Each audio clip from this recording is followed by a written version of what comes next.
So hi மக்களே, this is tough bye. So நேற்று வீடியோவில் பார்த்துருந்தீங்கன்னா கேகேஆர் வின் பண்ணணும்னு ப்ரெடிக்ஷன் பண்ணியிருந்தோம். ஸோ சொன்ன மாதிரி கேகேஆர் தான் வின் பண்ணிச்சு. ஸோ இதில் என்னடா ப்ரெடிக்ஷன் கேட்குறீங்களா? சிஎஸ்கே தோக்க போகிறது ஜெயிச்ச மேட்ச் தானே. ஸோ தோனி இருந்ததால் ஏதோ கம்பேக் கொடுப்பாங்கன்னு நினச்சோம். ஆனால் மேட்ச் நம்ம கையில் எங்கெங்கே இருக்குது. மீன் கூட போட்டு கலாய்க்கிறாங்க சென்னை கிரவுண்டில் மரமாக வளர்ந்து தள்ளுற மாதிரி. ஸோ கொஞ்சம் நினைக்க சென்னையோட நிலமை கொஞ்சம் பரிதாபமாக இருக்குது. ஸோ நாளைக்கோட மேட்சோட ப்ரெடிக்ஷன் ஸோ இந்த வீடியோ பார்க்கலாம். ஸோ வாங்க வீடியோக்குள்ளே போகலாம். So this is tough boys. So நேற்று நம்ம ஃப்ரெண்ட்ஸ் வந்து நம்மளை கலாய்ச்சிட்டு இருந்தாங்க ஜிபியூக்கு டிக்கெட் எடுத்து தர சொல்லி. இப்போ அவங்க யாரும் வரலன்னு நினைக்கிறேன். எனக்கு தெரிஞ்சு சிஎஸ்கே தோற்ற மனவழியில் எல்லோரும் அமைதியாகிட்டாங்கன்னு நினைக்கிறேன். ஸோ குரூப் பக்கத்தையும் ஆளை காணும். ஸோ நாளைக்கு வீடியோக்களை அவங்களை எப்படியாவது வர வைப்போம். ஸோ வாங்க வீடியோக்குள்ளே போகலாம். So first GT versus LSG versus GT. ஏன்னா எல்எஸ்ஜியோட ஹோமில் நடக்குது. ஸோ ரீசன்ட் மேட்ச்சில் லாஸ்ட் மேட்ச்சில் பார்த்தீங்கன்னா மிச்சல் மார்ஷ் அண்ட் ஏடன் மார்க்கம் நிக்கோலஸ் பூரன்லாம் வந்து பார்த்தீங்கன்னா நல்ல ஃபார்மில் இருந்தாங்க. ஸோ ரிசர்வ் பண்ணிட்டு ஏதோ இறக்கமும் இல்லை பெருசாக. இப்போ வந்தாலும் அடிக்க மாட்டார், நம்ம தான் இருக்கார். ஸோ நெக்ஸ்ட் மேட்ச் இந்த மேட்சாவது அடிப்பாரான்னு எதிர்பார்க்கலாம். ஆயுஷ் பத்தோனியும் டேவிட் மில்லர்லாம் போன மேட்ச்சில் வேலையே வைக்கலை. இங்கே ஓப்பனிங்கில் வந்து செதுக்கிட்டு போயிட்டாங்க. நிக்கோலஸ் பூரன் சொல்லவே வேண்டாம். நம்ம மிச்சல் மார்ஷ் போன மேட்ச் ஒரு நல்ல இன்னிங்ஸ் ஆடினார். பவுலிங்கும் நல்ல டீசெண்டாக போட்டாங்க. ஆகாஷ் தீப் எஸ்பெஷலி சொல்லி ஆகணும். யங்ஸ்டர் ஒரு நல்ல பவுலிங் தான் போட்டார். ஸோ ஆவேஷ் கானும் நல்லா பவுல் பண்ணார். ஸோ ஷர்துல் தாக்கர் வந்து விக்கெட்டில் இம்பேக்ட் பண்ணுவார்னு போன மேட்ச் எதிர்பார்த்தோம். ஸோ என்ன அந்த மேட்ச் இம்பேக்ட்டு தேவையில்லை. ஏன்னா அவங்க மேட்ச் வந்து அவங்க பேட்டிங் நல்லா பண்ணும்போதே போன மேட்ச்லாம் கையை மீறி போயிடுச்சுன்னே சொல்லிடலாம். ஸோ ரவி பிஷ்னாய் எல்எஸ்ஜியோட கிரவுண்டு வந்து நல்ல ஸ்பின்னர்ஸ்க்கு வந்து கம்ஃபர்டபுளாக இருக்கும்னு சொன்னதால் ஸோ ரவி பிஷ்னாய் வந்து கண்டிப்பாக இம்பேக்ட் பிளேயரில் இருப்பார். ஸோ அவர் இல்லைனாலும் வேறு யாராவது ஸ்பின்னர்ஸ் வந்து யூஸ் பண்ணலாம். ரவி பிஷ்னாய் கண்டிப்பாக இருப்பாருங்க. ஏன்னா போன மேட்ச்சு ஸ்பின்னும் வந்து நல்லா போட்டார், அது சொல்லி ஆகணும். வேறு யார்? டிக்வேஸ் கண்டிப்பாக ஆடுவார். நான் இந்த மேட்ச்சு ரவி பிஷ்னாய் வந்து இம்பேக்ட் பிளேயராக இருப்பார். இல்லை டிக்வேஸ் இம்பேக்ட் பிளேயராக போட்டு வேறு யாராவது பேட்ஸ்மேன் யாராவது இறக்கலாம். பேட்ஸ்மேன் எங்கே வேறு யாருங்கிற இவங்களே வந்து பயங்கரமாக ஆடுறாங்க. இவங்கள விட்டுட்டு வேறு பேட்ஸ்மேன் இம்பேக்ட் பிளேயர் இருக்குன்ற அவசியமே கிடையாது. ஏன்னா பவுலிங்கில் வேணால் 2 பேராக கூட அப்படி ஒரு ரூலில் நினைக்கிறேன். ஸோ பார்ப்போம். நெக்ஸ்ட்டு வந்து குஜராத் பார்த்திங்கன்னா சாய் சுதர்ஷன். குஜராத்துமே நல்ல ஃபார்மில் தான் இருக்காங்க. ஸோ குறிப்பாக நம்ம தமிழ்நாடு பிளேயர்ஸ் வந்து நல்ல இம்பேக்ட் பண்ணுறாங்கன்னு நினைக்கிறேன். சாய் சுதர்ஷன் நல்லா ஆடுறார். சாய் சுதர்ஷன் வந்து எனக்கு நீ என்ன வேணால் கொடு, ஓப்பனிங்கில் நான் பாட்டுக்கு நிற்பேன், ஒரு இன்னிங்ஸ் ஆடுவேன், மேட்ச்சு கொண்டு போகிறதுக்கு ஒரு ஹெல்ப் பண்ணுவேன் அப்படின்ற மாதிரி ஒரு இம்பேக்டான இன்னிங்ஸ் எல்லா மேட்ச்லேயுமே வந்து தொடர்ந்து கான்ட்ரிபியூட் பண்ணிக்கிட்டே இருக்கார். ஸோ ட்ரீம் 11லாம் போட்டிங்கன்னா சாய் சுதர்ஷன் இல்லாமல் டீமே இருக்காதுன்னு நினைக்கிறேன் நான். சுப்மன் கில் நல்லா ஆடுறாரு. ஜாஸ் பட்லர் ரீசெண்டாக செம ஃபார்மில் இருக்கார்.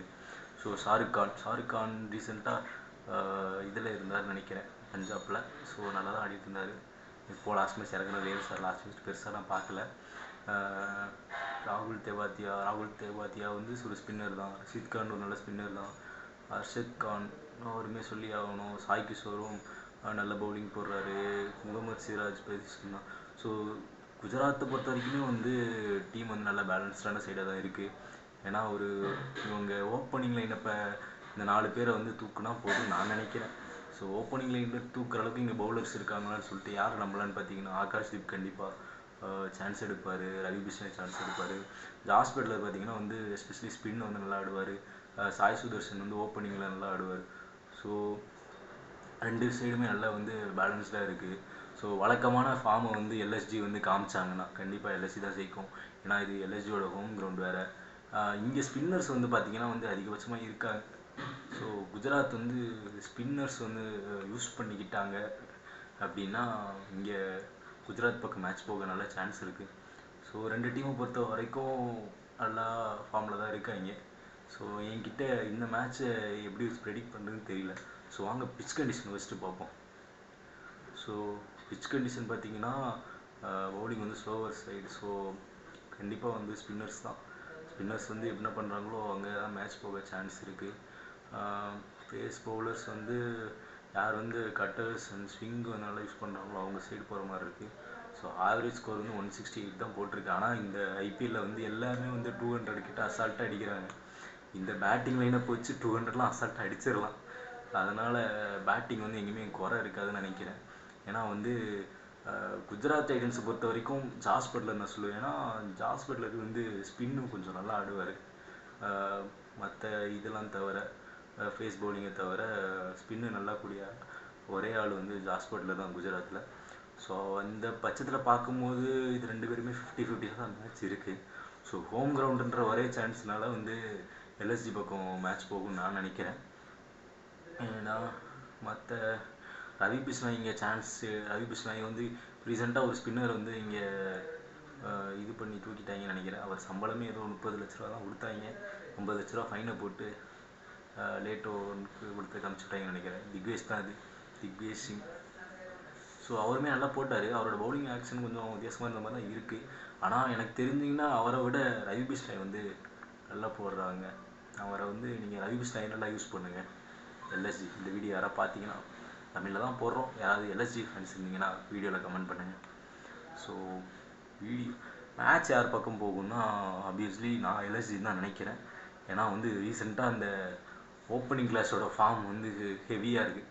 ஒருத்த விட்டாலும் இன்னொருத்த அடிப்பான்டா அப்படின்ற மாதிரி பின்னாடி யாராவது வந்து யாருமே இல்லைனாலும் கீழே டேவிட் மில்லர் இருக்கான், வளர்ந்துருவான், அவ்வளோதான்.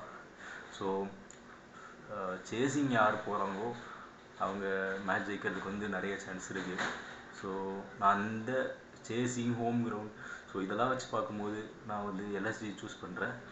ஏன்னா பவுலிங் லைனப் வந்து குஜராத்தை பார்க்கும்போது எனக்கு கொஞ்சம் இங்கே வீக்காக தெரிஞ்ச மாதிரி தான் இருக்குது. ஏன்னா குஜராத்தில் வந்து ஸ்பின் வந்து நிறையா இருக்காங்க.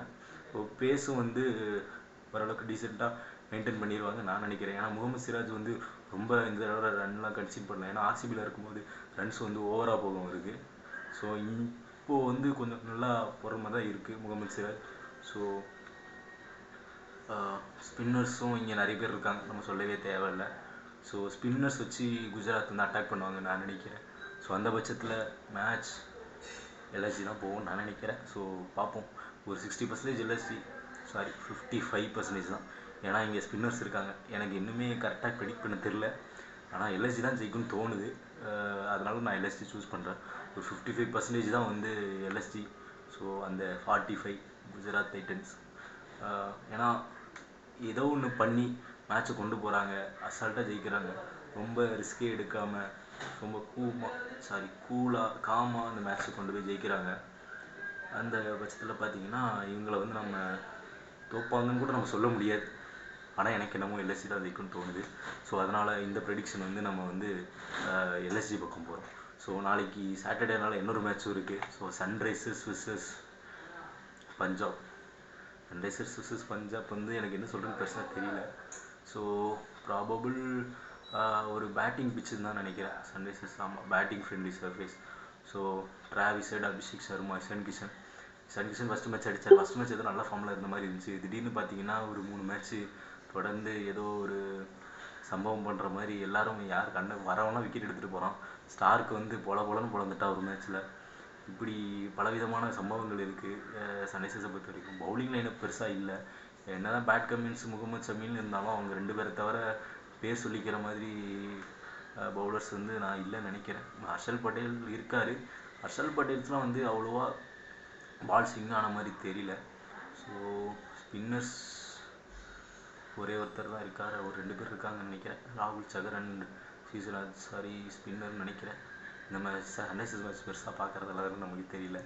ஸோ பஞ்சாப் கிங்ஸ் பிரப்சிம்ரன் சிங், ரியான் ஷாரியா சிஎஸ்கே கூட பொழந்துட்டாங்க. சிஎஸ்கேவை எல்லோரும் தான் பொழக்கிறாங்க, என்ன பண்ண முடியும் நம்மளால். ஸோ ஸ்ரேயஸ் ஐயர், நெகல் வதேரா, சுஷாந்த் சிங், கிளென் மேக்ஸ்வெல்லாம் தெரியல, பெரிய இம்பேக்ட் பண்ண மாதிரி தெரியல. ஸோ ஸ்ரேயஸ் ஐயர் இருக்கான், டிசெண்டாக ஆடிட்டுருக்கான். பிரியான்ஷ் ஆரியா வந்து பஞ்சாபில் விளையாடியிருக்கான். ஸோ அவே கிரவுண்டில் எப்படி ஆட போகிறாருன்னு தெரியல. லாஸ்ட் மேட்ச் வந்து பிரிச்சான். இது ஒரு பேட்டிங் கிரவுண்ட்லாம் இந்த மேட்ச்லேயும் பிரிப்பான்னு நினைக்கிறேன். So Yuzvendra Chahal, Marco Jansen, Harshdeep Singh, Lockie Ferguson, எஸ்டாக்கு நல்லா போட்டாருங்க பவுலிங். ஸோ பவுலிங் நல்லா இருக்குது, பேட்டிங்கும் நல்லா இருக்குது. சன்ரைசர்ஸோட பெட்டராக இருக்குன்னு சொல்ல முடியாது. ஏன்னா சன்ரைசர்ஸ் வந்து ஒரு 3 மேட்ச் தோற்றுருக்கான்றதுக்காக அவங்களையும் நம்ம குறை சொல்ல முடியாது. ஆனால் ரீசன்ட் ஃபார்ம் வச்சு பார்க்கும்போது நம்ம பஞ்சாப் கிங்ஸ் பக்கம் தான் போய் ஆகணும். ஸோ இந்த மேட்ச் கண்டிப்பாக ஒரு 70% பஞ்சாப் கிங்ஸ் தான் ஜெயிக்க சான்ஸ் இருக்குது. ஸோ மக்கள் இந்த ப்ரெடிக்ஷன் வந்து நம்ம யாருக்கு பக்கம் போகிறோன்னா பஞ்சாப் கிங்ஸ். ஸோ நாளைக்கு மதியம் ஒரு மேட்ச் இருக்குது. மதியான மேட்ச்சில் எல்எஸ்ஜி vs ஜிடி. அந்த மேட்ச்சில் ஜெயிக்க போகிறது யாருன்னா எல்எஸ்ஜின்னு ப்ரெடிக்ட் பண்ணியிருக்கேன். ஸோ அந்த மேட்ச் கூட மேபி 50-50 இருக்கலாம். இந்த மேட்ச் ஜெயிக்கிறது வந்து பஞ்சாப் கிங்ஸாக தான் இருக்கணும். ஸோ அவ்வளோதான் guys, this is a video. Friends யாரும் வரல, சாரி. நேற்று மேட்ச்சு சிஎஸ்கே ப்ரெடிக்ஷன் பண்ணோம், அதே மாதிரி சிஎஸ்கே vs கேகேஆர் ப்ரெடிக்ஷன் பண்ணோம். அது மாதிரி இன்றைக்கி மேட்ச்சில் சொல்லவே வேணாம், கேகேஆர் பிரிச்சிட்டானுங்க. நம்ம ஒன்றும் சொன்ன மாதிரி சேப்பாக்கில் மரத்தை தான் நடனம் போல. So this is the video guys. So இந்த மேட்ச் வந்து இன்னையோட மேட்ச் தான் பார்த்துப்பீங்கன்னு நினைக்கிறோம். கொஞ்சம் கொடூரமாக தான் போச்சு. என்ன பண்ணேன், டோனி பேக்கில் இருந்தால் எல்லாம் சந்தோஷமாக தான் இருந்தீங்க. அப்போது நெக்ஸ்ட் மேட்ச்சில் கம்பேக் கொடுக்கலாம். தெரியல, ஒரு மாதிரி நம்பிக்கையே போன மாதிரி தான் இருக்காங்க. அதனால தான் நம்ம ஃப்ரெண்ட்ஸ் யாருமே பார்த்திங்கன்னா இன்றைக்கி வீடியோவுக்கு வரல. ஜிபியூ டிக்கெட்டெல்லாம் கேட்டுட்டு இருந்தாங்க, ஏதோ சிஎஸ்கே மேட்ச்சில் ஜெயிக்க போகிற மாதிரி. என்னோட ப்ரெடிக்ஷன் சரியாக இருந்தாலும் நான் வந்தேனா இல்லை அவனுக்கு மன உளைச்சலுக்கு ஆளாகிட்டாங்களான்னு சொல்லிட்டு நாளைக்கு வீடியோவில் அவங்கள கூப்பிட்டு வச்சு தெரிஞ்சுப்போம். So this is Dove boys guys. Next வீடியோவில் பார்ப்போம். ஸோ இந்த வீடியோ புதுசாக பார்க்குறீங்கன்னா கண்டிப்பாக சப்ஸ்கிரைப் பண்ணுங்கள். ஸோ ஐபிஎல் பார்க்குற உங்கள் ஃப்ரெண்ட்ஸுக்கு ஷேர் பண்ணுங்கள். ஸோ பார்ப்போம், நெக்ஸ்ட் மேட்ச்சில் சிஎஸ்கே கம்பேக் கொடுக்கலாம். Let's wait and watch. Bye guys.